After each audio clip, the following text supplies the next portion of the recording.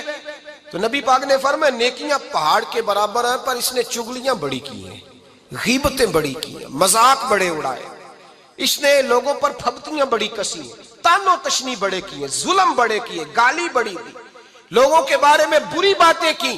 اب رب کریم نے وہ ساری نیکیاں ان لوگوں میں بانٹ دی، یہ مفلس ہو گیا، غریب ہو گیا۔ زیادتی نہیں کریں، ظلم نہ کریں، اپنی نجی زندگی سے لے کر گھر کے اندر سے لے کر اجتماعی زندگی تک زیادتی سے بچیں۔ میرے نبی کریم علیہ السلام نے اپنے غلاموں کو یہ درس دیا ہے، دیکھنا کبھی زیادتی نہ ہونے پائے، دیکھنا کہیں ظلم نہ ہونے پائے، دیکھنا کسی شخص کو تمہارے قول فعل سے، تمہارے مزاج سے تکلیف نہ پہنچے۔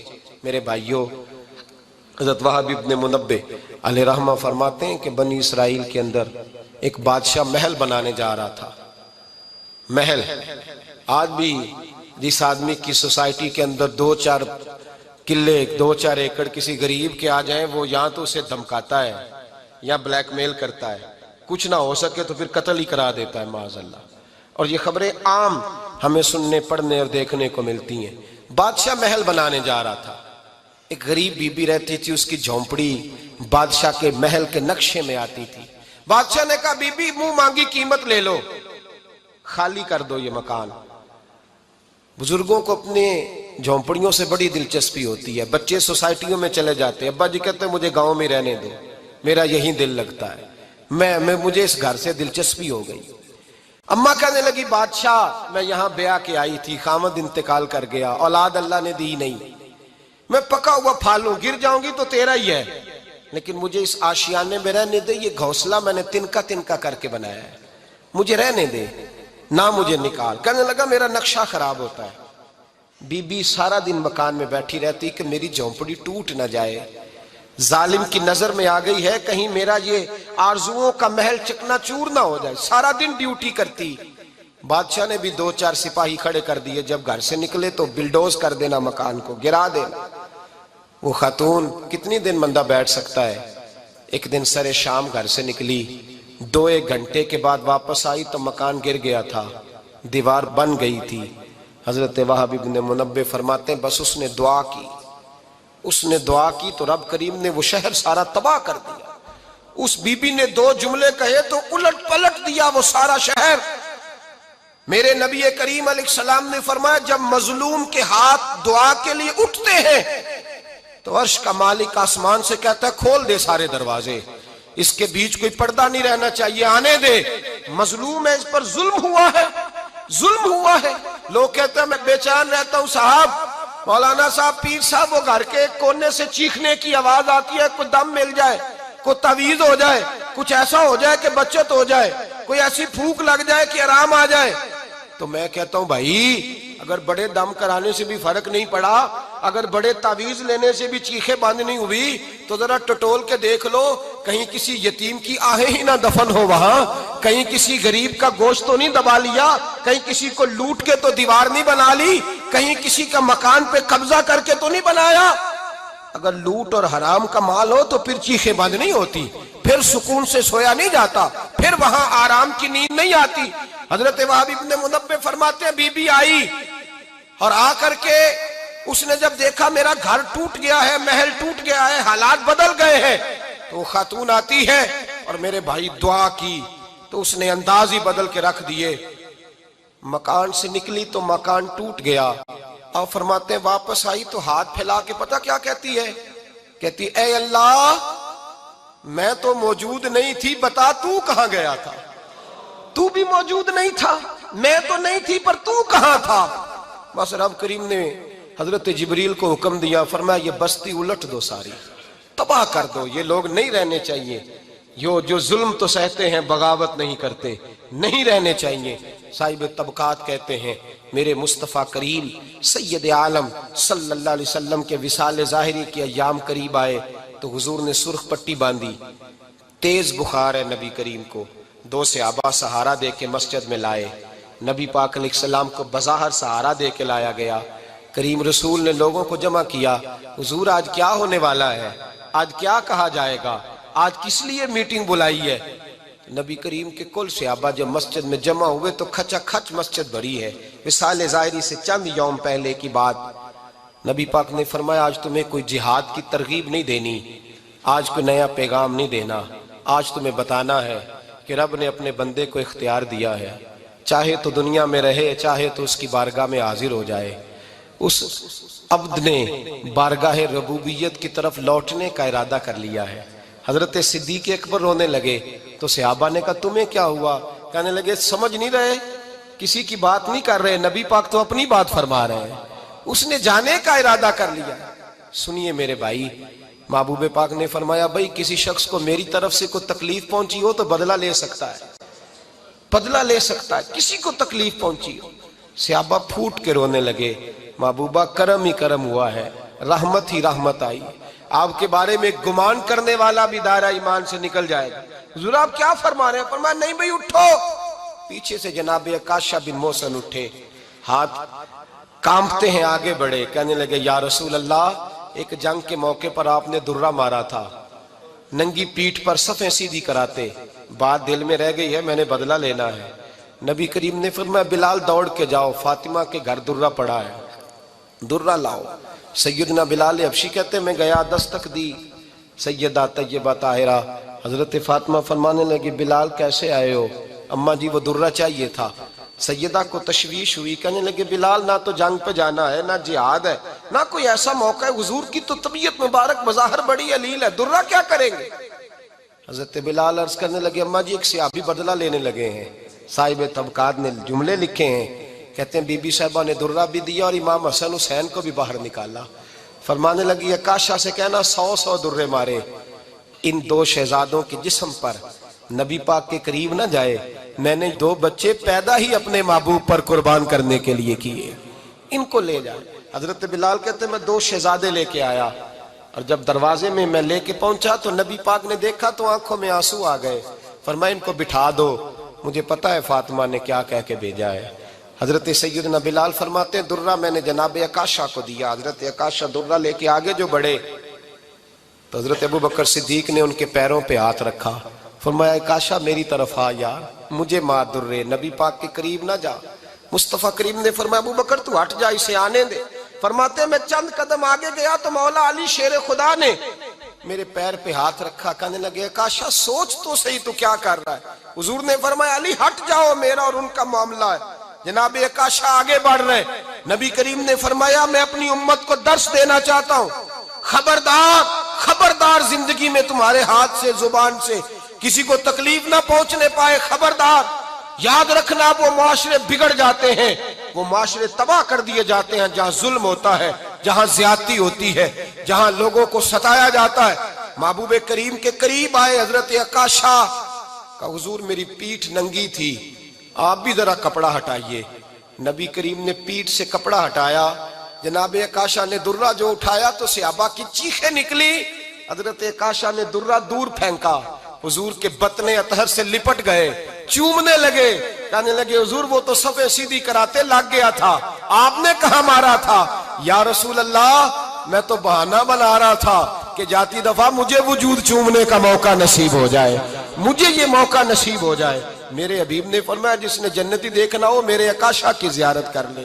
بھائی ظلم کا دروازہ کھلا ہوا ہے اور لوگ بھول جاتے ہیں زیادتی کرتے ہوئے، وہ بہو سے ہی کیوں نہ کریں، وہ اپنے گھر کے بھول جاتے ہیں کہ شاید پوچھنے والا کوئی نہیں، شاید میزان نہیں لگے گا۔ ایران کے بادشاہ نے اپنے بیٹے کو پڑھانے کے لیے ایک استاد صاحب کا بندوبست کیا۔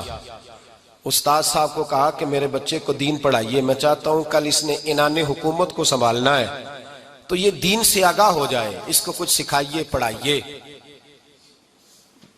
بہت نیک بزرگ بڑے درویش عالم پڑھانے لگے، اسباق مکمل ہو گئے، دین کے اسباق قرآن مجید پڑھایا، احادیث طیبہ کا درس دیا، اصول فقہ سے روشناس کرایا۔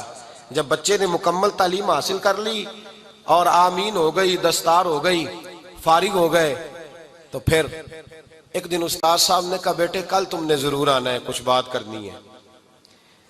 شہزادہ گیا ملنے استاد صاحب سے، استاد صاحب نے کنڈی لگا لی، ہاتھ میں درہ پکڑ لیا، مار مار کے پورے وجود کو زخمی کر دیا، کوئی غلطی نہیں، کوئی بات نہیں، مارا۔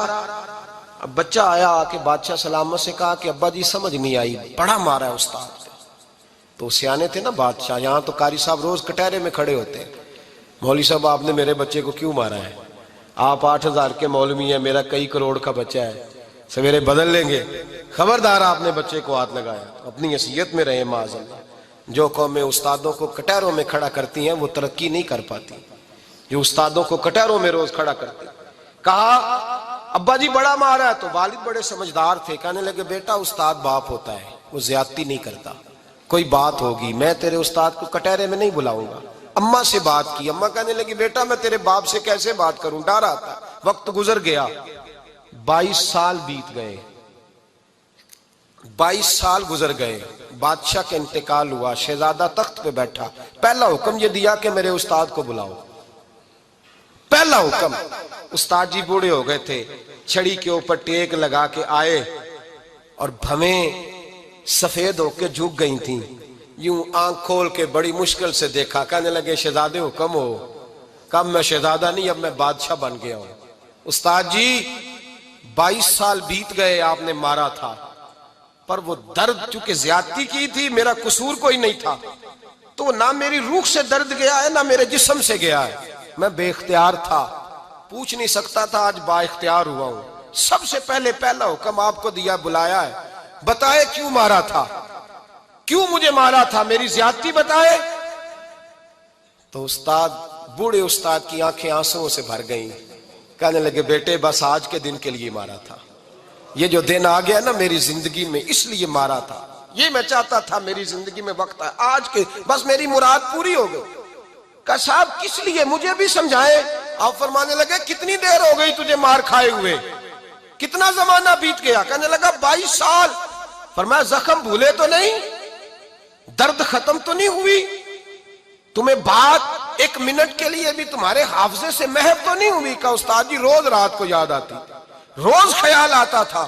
استاد کہنے لگے بھائی تو بے اختیار تھا، پوچھ نہیں سکا، 22 سال تجھے یاد رہا، مجھے پتا تھا تو ایک دن حکمران بنے گا، میں نے تجھے اس لیے مارا تھا کہ بیٹے یاد رکھنا، کسی پہ ظلم نہ کرنا، اگر تجھے 22 سال تک یاد رہا ہے تو جس پر تو ظلم کرے گا اسے بھی قیامت تک یاد رہے گا، اور یہ یاد رکھنا تو آج با اختیار ہوا تو تو نے مجھے بلا لیا ہے، قیامت کے دن غریب با اختیار ہو جائیں گے، مظلوم با اختیار ہو جائیں گے، وہ با اختیار ہوں گے، للہ الواحد القہار، رب کریم کی بارگاہ کے اندر ان کا اختیار ہوگا، اکیلے اللہ کی حکمرانی ہوگی، پھر وہ بلائیں گے، بڑے بڑے کج کلہ دنیا میں جن کی پگڑیاں اونچی تھیں وہ سر جھکائے کھڑے ہوں گے، دنیا میں جو ڈکٹیٹر بنتے تھے ان کی پشتیں لال ہوں گی، ان کو غدار لکھا جائے گا، قیامت تک نہیں بھولے گا۔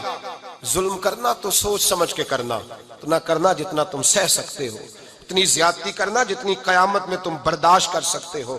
میرے نبی کریم صلی اللہ علیہ وسلم نے فرمایا ظلم سے بچو، یہ قیامت کے اندھیروں میں سے ایک اندھیرا ہوگا۔ زندگی میں زیادتی نہ کریں، اگر تھوڑی دیر کے لیے کوئی چیز برداشت کر جائیں گے تو وہ فائدہ دے جائے گی، کچھ دیر کے لیے اگر سہ جائیں گے تو نفع مل جائے گا، سہنے کی کوشش کریں لیکن زیادتی نہ کریں، نظر کو، سوچ کو، ذہن کو پاک رکھیں۔ جدوں کافر اسی پچ ہو گیا، پھر تشبیہ مصلا کی کرنا، اساں ظاہر نو رب منیا اے، باطن دا اللہ کی کرنا، اساں ظاہر نو رب منیا اے،